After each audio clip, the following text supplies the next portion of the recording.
February in the remote town of Maplebrook had always been bitterly cold.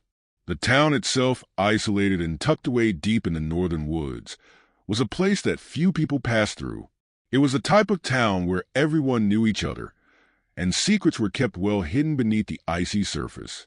The locals didn't like to talk about the strange occurrences that happened every year during the dead of winter. But those who had lived there long enough knew something that lingered in the chill air. Maggie was a newcomer to Maplebrook. She had recently moved from the city, hoping for a fresh start after a messy breakup. The quiet town seemed like the perfect escape, with its charming houses and scenic, snow-covered landscapes.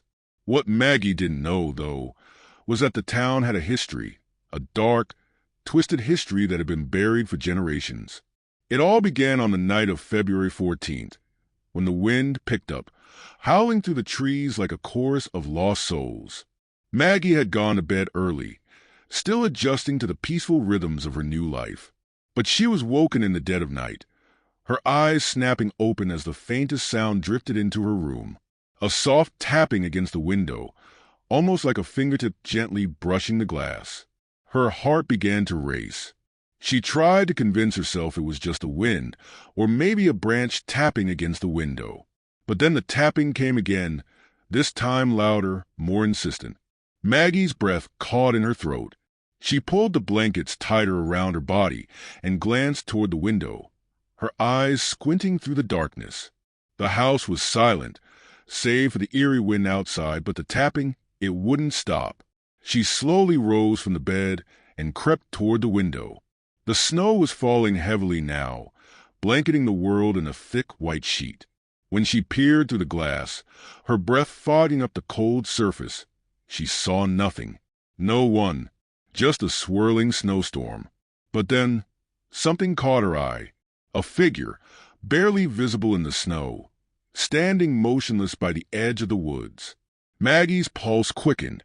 Who would be out there in this kind of weather? She strained her eyes, trying to make out any details, but the figure remained eerily still, almost as if it were waiting for her to notice. Her mind raced, and a shiver ran down her spine. She took a step back, but as she did, she heard it again, the unmistakable sound of tapping. But this time, it wasn't coming from the window. It was coming from the door. Maggie's hand trembled as she reached for the doorknob. The wind outside had turned into a full-blown storm, rattling the windows and howling through the cracks in the house. She slowly turned the knob, her pulse pounding in her ears as if it would burst from her chest. When she opened the door, she was met with nothing but cold air. The hallway was dark, the only light coming from the faint glow of a street lamp outside. She hesitated for a moment, but then stepped into the hallway, listening intently. The air felt heavy, as though the house itself was holding its breath. She crept down the stairs, each step creaking under her weight. Her heart raced in her chest as she reached the front door. But when she opened it, there was nothing out of the ordinary. The yard was empty, the snow swirling around in a blur of white. Nothing to suggest that anyone had been there at all. She stood there for a moment, staring out into the void of the storm, her breath visible in the frigid air. Then she heard it, a soft whisper, just barely audible, carried on the wind. At first, it was so faint that she thought it was her imagination. But then it came again, clearer this time. "Help! Help me!" Maggie's heart skipped a beat. The voice sounded distant, as if it were coming from the depths of the woods. She looked around, but there was no one in sight. The whisper was almost imperceptible, but it carried a sense of urgency, a desperate plea. "Who's there?" Maggie called out, her voice trembling despite her attempt to sound confident. Silence. Just the howling wind. Her mind raced, but something held her in place. It was as if she were frozen to the spot, paralyzed by the unknown. Slowly, as if drawn by some invisible force, she took a step forward and glanced toward the woods. The figure was gone, but the whispering, it continued. The following morning, Maggie was determined to get to the bottom of what had happened. The locals seemed unfazed by her questions when she inquired about the strange occurrence. When she asked Old Man Thomas, the town's unofficial historian, about the figure she saw, he simply muttered, "You shouldn't have asked, child. Some things are better left unknown." But Maggie couldn't shake the feeling that the events of the night were linked to something more, something ancient and deeply rooted in Maplebrook's history. It was then that she learned of the frozen soul. The legend, as told by the elders, spoke of a curse that had plagued the town for generations. Long ago, a woman named Eliza, desperate and heartbroken over the loss of her true love, had wandered into the woods on a bitter February night. The storm had been fierce, and Eliza had vanished without a trace. Her body was never found, but they say her spirit remained, trapped between this world and the next, searching for the one she had lost.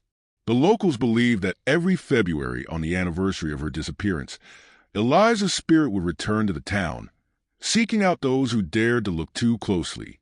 It was said that the curse could never be broken, only endured. Maggie was skeptical at first, brushing off the tale as a mere superstition.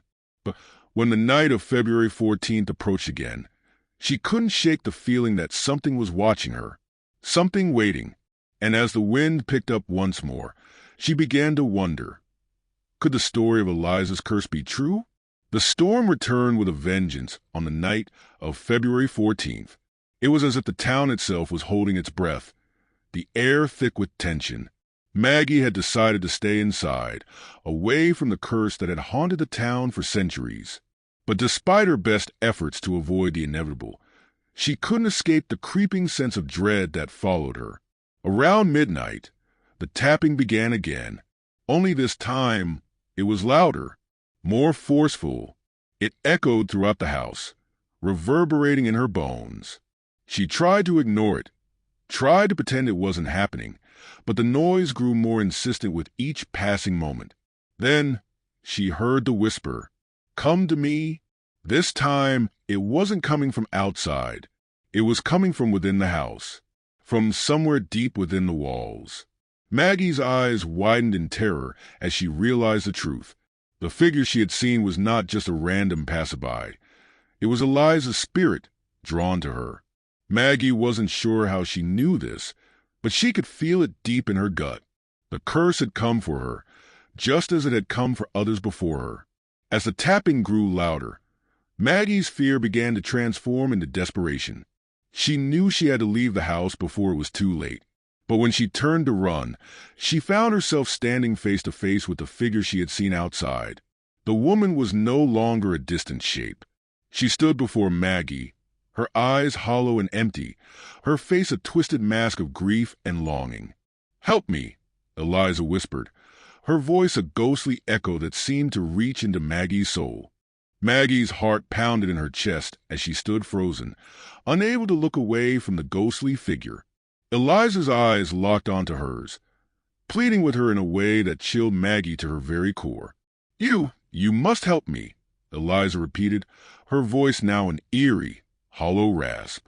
Desperation clawed at Maggie's mind. She didn't know what to do, how to help this poor soul who had been trapped for so long.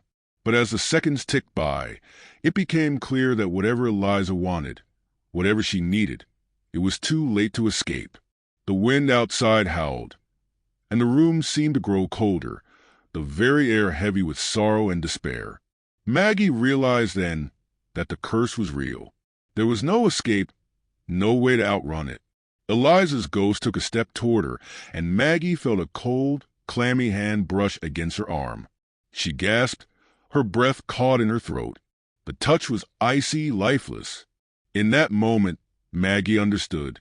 Eliza's spirit wasn't looking for love. She was searching for something much darker. The ghost needed a new soul to take her place.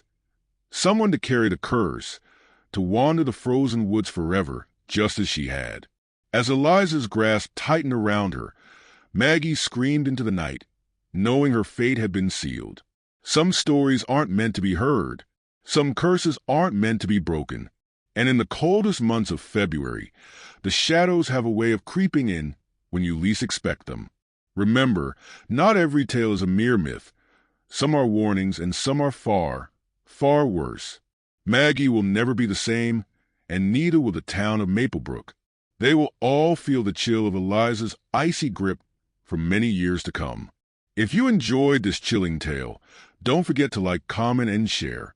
And if you dare, join us again for more terrifying true stories that will make you question the darkness lurking just beyond your door. Stay safe, stay warm, and remember, some legends aren't just stories, they're warnings.